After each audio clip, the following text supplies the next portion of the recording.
દ્રષ્ટાંત તમે સાંભળ્યું હોય કે એક બહેને પોતાના ભાઈને રાખડી બાંધી, તો ભાઈ એમ કહ્યું, લે બેન આ રાખ 500 રૂપિયા. નહીં ભાઈ મારે 500 નથી જોયું. ઓછા પડે છે બેન? એટલે 1000 રાખ. નહીં ભાઈ મારે નથી જોતા. ઓછા પડે? એટલે 2000 રાખ. ના ભાઈ મને પૈસા નથી જોતા, તારી પાસેથી વચન જોઈએ છે. ત્યારે ભાઈ કહે, બેન તે મને આજે રાખડી બાંધી, રક્ષા બાંધી છે, કયું વચન તને જોઈએ છે? ત્યારે બહેન રાખડી બાંધીને પોતાના ભાઈને એમ કહે છે, ભાઈ તું મને વચન આપ કે હું સાસરે જતી રહું, ત્યારબાદ તું માતા પિતાને વૃદ્ધાશ્રમમાં મૂકવા નહીં જતો, માતા પિતાને તો સાચવ છે. રાખડીના બદલામાં મને બસ તારી પાસે ત્યાં વચન જોઈએ છે કે તું આપણા માતા પિતાને ખૂબ રાખજે અને ખૂબ સાચવજે, એને ખૂબ સેવા કરજે. ત્યારે ભાઈ પોતાની બહેનને કહે છે, બહેન હું તો તને વચન આપું, આપણા માતા પિતાનો સાચવીશ, વૃદ્ધાશ્રમમાં મૂકવા પણ નહીં જાઓ, ખૂબ આદર કરીશ. બહેન તું મને એક વચન આપ. બહેન કહે, માગ ભાઈ. એમ કે બહેન તું જે ઘરમાં સાસરે જા ને એ ઘરમાં તારા પતિના માતા પિતા હોય ને તેને પણ તું વૃદ્ધાશ્રમમાં મૂકવા નહીં જતો. એટલે વૃદ્ધાશ્રમમાં માતા પિતા ભાગ્યે જ હોય છે, સાસુ સસરા જ હોય છે. કોઈ કુંવારો દીકરો મા બાપને વૃદ્ધાશ્રમમાં મૂકવા ન જાય, પરિણામ પછી તકલીફ બધી થાય છે.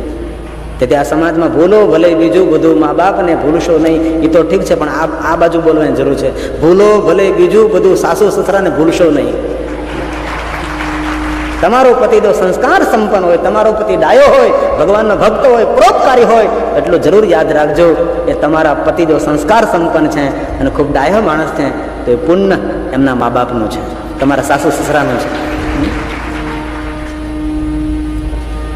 અને દરેક નારીઓ વિચારતી હોય કે મારે પેટ શ્રવણકુમાર જેવો દીકરો જન્મે. શ્રવણકુમાર એટલે માતા પિતાની સેવા કરનાર શ્રવણકુમાર. દરેક નારી એવું માને કે મારે પેટ શ્રવણકુમાર જેવો દીકરો જન્મે. પણ આપણા દીકરાને આપણે શ્રવણકુમાર બનાવવો હોય તો આપણા પતિને શ્રવણકુમાર બનવા દેવો જોઈએ. આપણા પતિને શ્રવણકુમાર બનવા દેવો જોઈએ. જો કે તમે શું તો પોરબંદરના ડાયા માણસો એટલે આવું બધું તો બહુ જૂનું નાનકડું એક દ્રષ્ટાંત છે, બહુ યાદ નથી પણ થોડું ઘણું મને યાદ છે, હું કહેવાનો પ્રયાસ કરું છું. પતિ પત્ની બેઠા હતા. પતિ થોડો ચિંતામાં હતો. પેલી પત્નીએ પૂછ્યું, કેમ તમારા મુખ પર ઉદાસીનતા દેખાય છે? તો કે બા બહુ દુઃખી છે, ભાઈ ભાભી તેને સાચવતા નથી અને મને બહુ દુઃખ થાય છે, બા દુઃખી છે. પહેલી કહે કે ભાઈ ભાભીને સાચવવા જોઈએ ને, બાને ધ્યાન રાખવું જોઈએ ને બાને, પણ મને એમ થાય છે કે બાને આપણા ઘરે લઈ આવો.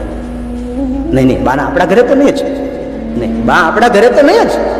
તમને જો બહુ દુઃખ થતું જાઓ તમે બા પાસે કાંટો મારી આવો, તમે ત્યાં જઈ આવો, બાને જોઈ આવો, બા પાસે બેસી આવો, પણ બા આપણા ઘરે તો નહીં જ.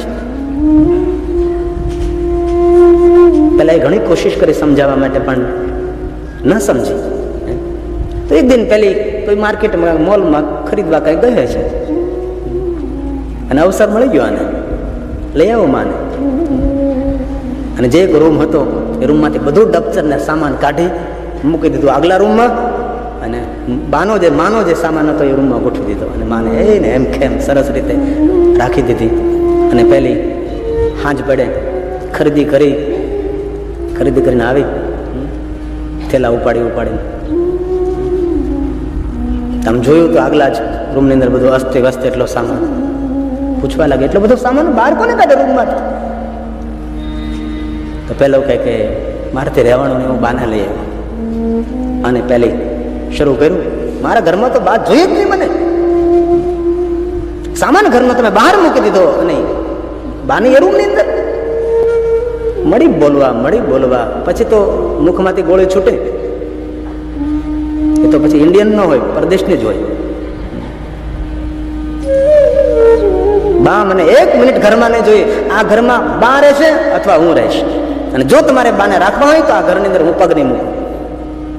પેલો મૌનથી સાંભળે છે. અત્યારે બાને આ ઘરમાંથી બહાર કાઢે. પેલો કે એવું શા માટે તું કરે છે? ભાઈ ભાભી બાની સેવા નથી કરતા, બાનું ધ્યાન નથી રાખતા, તેથી હું બાને લઈ આવું છું. મારું પણ કર્તવ્ય બને છે. એવું ન જાણું, નહીં બાને આ ઘરમાંથી બહાર કાઢો. બસ જોરથી બોલવા લાગી. ત્યારે અંદરના રૂમમાંથી અવાજ આવ્યો છે, બેટા તારા પતિની બાની હું તારી બા છું.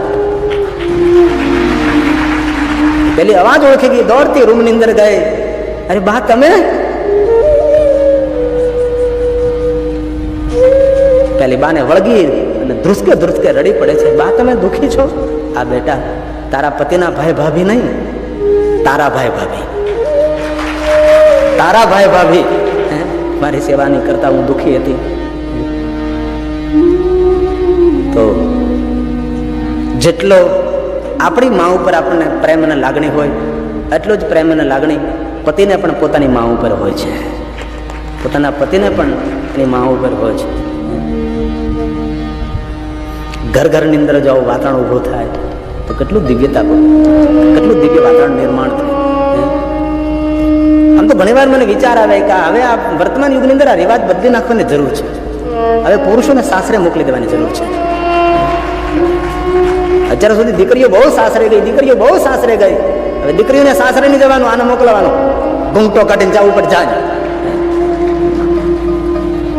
તો સમાજ છે બેંગ્લોર, કર્ણાટક, બેંગ્લોર બાજુ એક સમાજ છે, ત્યાં દીકરી સાસરે નથી જતી, દીકરાઓ સાસરે જાય છે. દીકરાઓ સાસરે જાય, ત્યાં કલેશ નથી, કોઈના ઘરમાં કોઈ ખટપટ તકલીફ નથી, દીકરાઓ સાસરે જાય છે. અને તમારે જો કેટલો વ્યવહાર, આપણી બેન આવે ત્યારે મુખ બગડી જાય, પણ એની બેન આવે તો 16 કળાએ ખેલી જાય. આવું શા માટે ભલામણ? આવું શા માટે? જેટલી આપણી બહેન આપણને વાલી છે એટલી જ પોતાના પતિની બહેન પણ આપણને વહાલી લાગવી જોઈએ. જો ઘરમાં સ્વર્ગ જેવું વાતાવરણ નિર્માણ કરવું હોય તો બંને પક્ષોને સમાન પટરી પર ચાલવું જોઈએ, સમાન પટરી પર, તો ટ્રેન સીધી ચાલે ને. જો કોઈ આ બાજુ તો તમારે બહુ સારું હોય, ભગવાનની કૃપા છે, પોરબંદર બાજુ તો બહુ સારું વાતાવરણ. નારદે કેટલો સુંદર વ્યવહાર કર્યો છે. પિતાની પરિક્રમા કરી, પ્રણામ કર્યા, સાષ્ટાંગ પ્રણામ કરી, દંડવત પ્રણામ કર્યા છે. હવે ધીરે ધીરે સમાજમાં સારું થતું જાય છે. આજે આજના દીકરાઓ બધા મા બાપને ખૂબ આદર આપે છે, મા બાપની ખૂબ આમન્યા રાખે છે. ધીમે ધીમે ધીમે આ સમાજમાં સારું દેખાતું થાય છે, સારું દેખાતું થયું છે. અને બીજી તમને આપને જાણ ખાતર વાત કરું, એક સમય એવો હતો કે માતા પિતા દેવલોક પામે ત્યારબાદ એની યાદમાં કથાઓ થતી હતી. હવે ધીરે ધીરે રિવાજ બંધ થવા લાગ્યો છે. મા બાપ મૃત્યુ પામે અને તેની યાદમાં નહીં. હવે તો મા બાપની યાદ તાજી રહે એટલે જીવિત મા બાપને કથા સંભળાવવામાં આવે છે. ધીમે ધીમે ધીમે રિવાજ પરિવર્તન થઈ રહ્યો છે. ફોટા મૂકીને નહીં, માતા પિતાને બેસાડીને કથા, એવી મેં ઘણી કથાઓ કરી છે. પોતાના મા બાપને બેસાડીને પૂછો કે શા માટે કથાનું આયોજન કર્યું? બાપુ કાંઈ નહીં, મા બાપ જતા રહે પછી એની પાછળ કથા કરીએ એનો કયો અર્થ? એના કરતાં મારા મા બાપને સુંદર સોફા પર બેસાડી અને જીવતા જ તેને કથા ન સંભળાવી દઉં, જીવતા જ તેનું મંગલ કલ્યાણ થાય.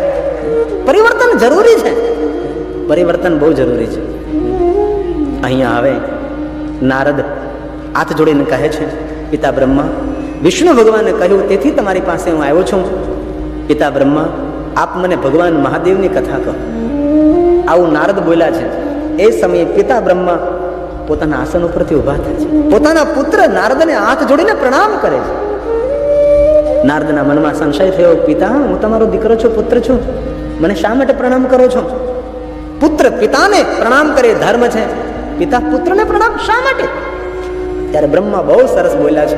બ્રહ્માજી એમ કહે છે કે નારદ તમે સાધુ છો, સંત છો, મુનિ મહામુનિ, નારદો મુનિ સતમહા. એ નારદ, તેથી હું તમને પગે નથી લાગતો, પરંતુ નારદ સાંભળો તમે હવે, આ દુનિયાનો કોઈ પાપીમાં પાપી માણસ હોય જેને દુનિયાનો એક પણ પાપ ન છોડ્યું હોય એવો માણસ પોતાના મુખમાંથી શબ્દો બોલે કે મારે મહાદેવની કથા સાંભળવી છે, એ પાપી માનવ પણ વંદનીય બની જાય છે.